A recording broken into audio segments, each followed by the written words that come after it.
내가 이제 세 번째 너희에게 가리니 두세 증인의 입으로 말마다 확정하리라. 내가 이미 말하였거니와 지금 떠나 있으라 두 번째 대면하였을 때와 같이 전에 죄 지은 자들과 그 남은 모든 사람에게 미리 말하노니 내가 다시 가면 용서하지 아니하리라. 이는 그리스도께서 내 안에서 말씀하시는 증거를 너희가 구함이니 그는 너희에게 대하여 약하지 않고 도리어 너희 안에서 강하시니라. 그리스도께서 약하심으로 십자가에 못 박히셨으나 하나님의 능력으로 살아계시니 우리도 그 안에서 약하나 너희에게 대하여 하나님의 능력으로 그와 함께 살리라. 아멘.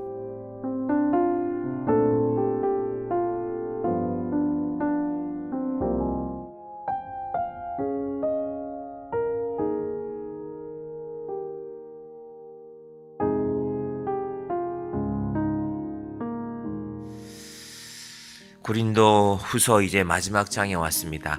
고린도 전서가 16장이고요. 고린도 후서가 13장, 합치면 29장인데 장수로는 신약 성경에서 제일 많습니다. 물론 마태복음이나 사도행전이 긴 장들이 있기 때문에 글자 수로는 마태복음이나 사도행전이 조금 많지만 장수로는 고린도 후서가 신약에서 제일 내용이 많습니다. 왜 이렇게 말이 많을까? 사도 바울이 할 말이 많기 때문에. 어디에 하는 말입니까? 교회에 말하고 있는 것입니다. 고린도 전서에서는 복음에 대해서, 고린도 후서에서는 특별히, 그래서 사도 바울이 크게 3번 고린도 교회를 방문하는 것을 말씀하고 있는데, 맨 처음에는 1년 반 동안 복음을 전했고요. 두 번째, 사실은 고린도 전서와 고린도 후서 사이에 편지가 하나 더 있어야 됩니다. 그걸 어떤 분들은 이제 가상으로 이름 붙이기를 고린도 중서라고 말하는, 전, 후, 가운데 중자를 써서 고린도 중서가 없어진 것으로 보고 있는데, 한 번 더 갔는데 그때 상황이 좋지 않았어요. 뒤에서 수군거리는 것입니다. 그런 내용이 12장 20절과 21절에 나옵니다. 한번 보시겠습니까? 바로 앞 구절인데요. 내가 갈 때에 너희를 내가 원하는 것과 같이 보지 못하고 또 내가 너희에게 너희가 원하지 않는 것과 같이 보일까 두려워하며 또 다툼과 시기와 분냄과 당 짓는 것과 비방과 수군거림과 거만함과 혼란이 있을까 두려워하고, 여러분이 누군가를 만나러 기대하면서 갔는데, 예를 들면 고향에 갔는데 고향에 가서 오랜만에 친구들도 만나고 친척들도 만나고 그런 따뜻함, 그런 환대를 기대했는데 고향에 갔는데 나에 대한 소문이 이상하게 나 있어요. 저 사람 이상하다며, 그런 짓을 했다며. 그래서 사도 바울의 마음이 두려운 것입니다. 그래서 내가 갈 때에 너희를 내가 원하는 것과 같이 보지 못하고 따뜻한 밥 함께 나누고 함께 차 한잔 나누고 이런 편안함을, 따뜻함을 기대했는데 전혀 그렇지 못함이 있을까 두려워한다는 것입니다. 또 21절에는 이렇게 말씀하죠. 또 내가 다시 갈 때에 내 하나님이 나를 너희 앞에서 낮추실까 두려워하고 또 내가 전에 죄를 지은 여러 사람의 그 행한 바 더러움과 음란함과 호색함을 회개하지 아니함 때문에 슬퍼할까 두려워하느라. 분명히 사도 바울이 처음 복음을 전했을 때는 회개하러 주께로 돌아온 사람들인데 그들이 이런 죄에 빠져 있는 그 상황 가운데 내가 직면할까봐 너무 마음이 아프다라는 것입니다. 그러면서 결론을 말하는 것입니다. 이 13장 전체의 결론을 먼저 말하면 내가 너희의 진정한 사도다라는 것입니다. 내가 너희의 또 아비다. 내가 너희의 영적인 아버지다. 물론 하나님 아버지가 계시지만 내가 부모의 마음으로 너희를 사랑했다라는 것으로 13장을 마무리합니다. 자, 그러면서요. 방금 12장 20절과 21절에서 이런 문제들, 너희 속에 다툼, 시기, 분냄, 당짓는 것, 비방함, 수군거림, 거만함, 혼란함, 이런 문제들, 또 이런 문제들도 있지만 문제보다 더 중요한 것은 회개하지 않았다는 것입니다. 너희가 끝까지 회개하지 않으면 어떻게 해야 될까? 사도 바울이 13장 1절에 이렇게 말하죠. 내가 이제 같이 볼까요? 세 번째 너희에게 가리니 두세 증인의 입으로 말마다 확정하리라. 이게 무슨 말이냐면요. 한마디로 말하면 법대로 하자는 것입니다. 법대로. 여러분, 법대로 한다는 게 공명정대하고 정확하고 깔끔하게 결론을 맺는 것 같지만 지금 우리나라가 법대로 하는 문제 앞에 서 있지 않습니까? 법대로 안 하려고 하지 않습니까? 이런 문제가 있으니까 요걸 받으시오 하고 보냈는데, 법원에서 보냈는데, 이 수사하는 곳에서 보냈는데 안 받겠대요. 법대로 안 하거든요. 여러분, 법은 사실은 힘이 없는 자들에게는 그 법의 모든 것이 정확하게 적용되지만 힘이 있는 자들은 법 안에서 피할 길들이 많습니다. 제일 흔하게 일어나는 일이 시간을 늦추는 것입니다. 그래서 우리는 만약에 검찰이 몇 월 며칠까지 나오셔 하면 무서워서 당장 나가겠죠. 그 날짜 되면. 그런데 힘이 있는 자들은 이런 이유를 들어서 늦추기도 하고, 우리 재벌들 많이 보잖아요. 멀쩡했던 사람이 하루 전에 골프 치던 사람이 병원 가서 아프다고 누워있고 항상 휠체어를 타고 나오는 분들이 있었잖아요. 법은 그런 것인데, 그런데 사도 바울이 그 법대로, 그래서 그 법대로 한다는 말이 무슨 뜻이냐면 두세 증인의 입으로 내가 이미 증인들이 확보되어 있다는 것입니다. 너희가 그런 죄를 짓고도 하나님 앞에 회개하지 않으면 이제 정말 법대로 하자는 것입니다. 왜냐하면 이미 고린도 교회 성도들이 사도 바울을 법으로 정죄하고 있었거든요.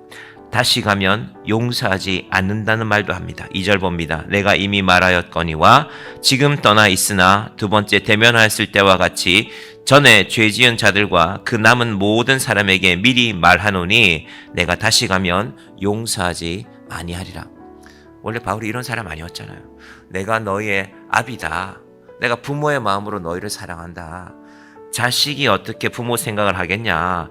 부모가 자식을 생각하는 것이다. 이게 사도 바울의 마음이거든요. 12장 14절 보시겠습니까? 보라, 내가 이제 세 번째 너희에게 가기를 준비하였으나 너희에게 폐를 끼치지 아니하리라. 내가 구하는 것은 너희의 재물이 아니요 오직 너희니라. 어린 아이가 부모를 위하여 재물을 저축하는 것이 아니요 부모가 어린 아이를 위하여 하느니라. 이 말은 사도 바울은 좋은 것만 있으면 고린도 교회 성도들에게 주려고 했다는 것입니다. 복음을 주고, 그리고 그 이유가 성경 전체에서 명확하게 밝혀지지는 않지만 사도 바울은 고린도 교회 성도들에게 폐를 끼치기를 원하지 않았어요. 제가 짐작컨대는 고린도 교회는 부자들도 많았지만 연약한 사람들도 많았던 것 같아요. 그래서 내가 할 수 있으면 너희 신세는 지지 않겠다. 그래서 미리 먼저 복음 전했던 교회들이 바울을 도왔거든요. 이제 그걸 갖고도 문제 삼죠. 어떻게 문제 삼았습니까? 아니, 자기가 우리 교회에서 정당한 사례를 받지 않는 거는 꿀리는 게 있으니까 그런 거 아니냐. 알고 보니까 사도권이 제대로 없었네. 요즘 말로 하면 아니 그 목사님이 신학교도 제대로 졸업 안 했대. 그러니까 자기가 꿀리는 게 있으니까 교회에서 사례도 제대로 못 받는 거지. 이런 말들이 바울에게 들려왔던 것입니다. 그런데 사도 바울은 그럼에도 불구하고 내가 너희 부모다. 내가 부모와 같은 마음으로 너희를 챙긴다. 너희가 나를 염려할 것이 아니라 내가 늘 너희를 생각하고 있다라는 것입니다. 이 사람들의 구체적인 죄가 방금 우리가 읽었던 20절과 21절에 나왔죠. 자, 보십시오. 한 번 더 볼까요? 자, 제 목록만 보겠습니다. 다툼과 시기와 분냄과 당 짓는 것과 비방과 수군거림과 거만함과 혼란이 있을까 두려워하고. 근데 여러분 잘 생각해 보십시다. 이게 고린도 교회만 있는 것입니까? 우리에게는 왜 이것이 없습니까? 여러분, 그래서 오늘 이 말씀은 사도 바울이 고린도 교회를 생각하면서 적은 말씀이 맞지만은 한편으로는 우리 자신을 하나님 앞에서 돌아보는 것입니다. 자, 우리가 하나님 앞에 섰는데 방금 13장 1절처럼 법대로 하자. 하나님이 법대로 하자. 하나님 원래 사랑으로 하는 분이거든요. 사랑으로 하기 때문에 용서하는 분이고 사랑으로 하시는 분이기 때문에 예수님을 보내신 것 아닙니까? 그런데 끝까지 회개하지 않으면 바울이 주장하는 것은 너희가 이런 문제가 있는데 회개하지 아니하는 게 문제다. 21절에 보십시오. 12장 21절에 회개하지 아니함 때문에 슬퍼할까 두려워하느라. 죄가 있을 수도 있다. 인간이기에 실수할 수도 있다. 잘못할 수도 있다. 그런데 문제는 너희가 끝까지 회개하지 않으면 법대로 할 수밖에 없다. 바울만 그런 것이 아니라 하나님도 그렇다는 것입니다. 여러분, 인생은 기회입니다. 먼저 우리 부모님들이 자녀들에게 기회를 많이 주죠. 얘야, 할 수 있으면 이렇게 해라. 할 수 있으면 네가 돌이켜야 된다. 할 수 있으면 네 마음을 바르게 하라고 부모님들은 늘 자녀에게 기회를 주는 사람 아닙니까? 근데 끝까지 자녀가 돌이키지 않으면 크게 꾸중을 해야죠. 회초리를 들어야죠. 근데 그 일이 하나님과 우리 사이에 생겨서는 안 되는 것입니다. 바울이 근본적으로 이 모든 말씀을 하는 이유는 나한테 차라리 혼이 나고, 내가 너희 부모니까 나한테 혼이 나고 하나님 앞에 가서는 너희가 그러지 않아야 된다는 말씀을, 이 전제를 갖고 이렇게 하고 있는 것입니다. 고린도 교회 사람들이 왜 그랬을까? 이유가 3절에 나옵니다. 13장 3절에 이는 그리스도께서 내 안에서 말씀하시는 증거를 너희가 구함이니 그는 너희에게 대하여 약하지 않고 도리어 너희 안에서 강하시니라. 한마디로 말하면 고린도 교회 교인들이 바울을 만만하게 본 것입니다. 아마 바울의 외모도 별로 꾸미지 않았던 것 같아요. 이 텐트 만드는 일이 거친 일이거든요. 이 소가죽을 당시의 바늘이라는 것이 요즘처럼 기술이 좋은 것이 아니라서 힘으로 눌러서 바늘에 이 가죽을 바느질을 해야 된다는 게 얼마나 힘든 일이겠습니까? 손은 늘 그칠었을 것입니다. 손은 늘 그칠고, 그리고 모양새도 볼품없고, 그것에 비해서 예루살렘에 온 사도권을 받았다고 하는 자들은 멋있게 입고 왔을 것입니다. 그들의 권위를 자랑했을 것입니다. 그런데 사도 바울의 말씀은 무엇입니까? 너희가 나를 약하게 보는데 너희가 나를 약하게 보면 안 된다. 그게 오늘 말씀의 결론입니다. 왜 그럴까? 4절이 결론인데요. 4절 같이 볼까요? 그리스도께서 약하심으로 십자가에 못 박히셨으나 하나님의 능력으로 살아계시니 우리도 그 안에서 약하나 너에게 대하여 하나님의 능력으로 그와 함께 살리라. 여러분, 하나님은 중심을 보시지만 사람들은 외모를 봅니다. 여러분, 그래서 할 수 있으면 옷 잘 입고 다니셔야 됩니다.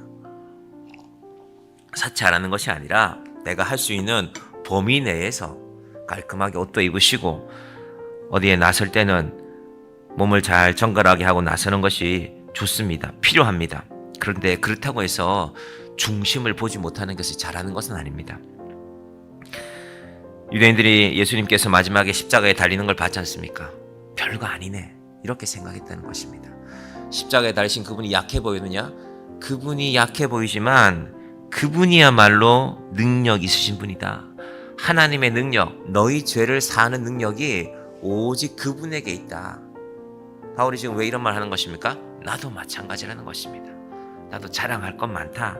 가말리엘 문화에 있었고, 당시에 로마 시민권을 가졌다는 것은 큰 부자라는 것입니다. 기본적으로 로마에 세금 낼 의무를 다해야, 바울이 아니라 바울의 아버지였겠죠. 혹은 할아버지나 로마에 세금 낼 의무를 다해야 그 세금이 적지 않은 돈입니다. 그래야 시민권을 줍니다. 로마는 그런 나라입니다. 너희가 군인으로서 전쟁에 참여하든지 아니면 로마 정부에 정확한 세금을 낸 사람들에게 로마 시민권을 그 자녀들에게 허락해 주는데, 로마 시민권을 가진 사도 바울이 전체 로마가 통치하던 인구의 1%가 되지 않습니다. 100명 중에 1명이 안 됩니다. 로마 시민권을 가진 사람은 넓은 땅을 차지하고 많은 사람이 있었으니까요. 그런 사도 바울이었지만, 그래, 너희가 나를 만만하게 보지, 약하게 보지, 하지만 그렇지 않아. 예수님이야말로, 십자가에 달리신 그분이야말로 약하게 보였지만 그분의 능력 때문에 우리가 구원받는 것이다. 그 안에서 약하나 너희에게 대하여 하나님의 능력으로 그와 함께 살리라. 나를 함부로 무시하지 말라는 것입니다. 어제 제가 은행에 가서 업무를 보는데 가만히 보니까 이렇게 여러 사람이 앉아 있어요. 여러 사람이 앉아서 전화로 상담을 하기도 하고 또 찾아오신 분들이 있기도 한데, 돈 빌리러 왔으니까 어려운 분들이 많죠. 상황이 급한 분들도 많고. 그런데 여러 가지 이유를 갖고 사정해도 조건을 갖고 안 된다고 말하는 거야 은행 직원의 업무니까 할 수 없지만, 제가 가만히 옆에서 들리는 소리를 들어보니까 저분이 사람 무시하는구나, 마음이 아프더라고요. 제가 관여할 리는 아니었지만 어제 그 상황이.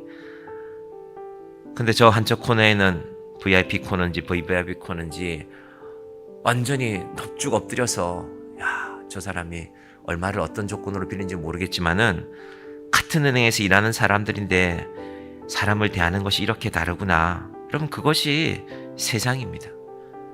예수 믿는 사람은 그 세상을 알아야 됩니다. 그러나 약하신 예수 그리스도께서 약하심으로 십자가에서 못 박히셨으나 하나님의 능력으로 살아계시니, 여러분이 세상에서 일하다 보면 세상은 그 기준으로 대하죠. 눈에 보이는 것으로 대하고, 이 사람 옷을 어떻게 입었나 그런 걸로 대하겠죠.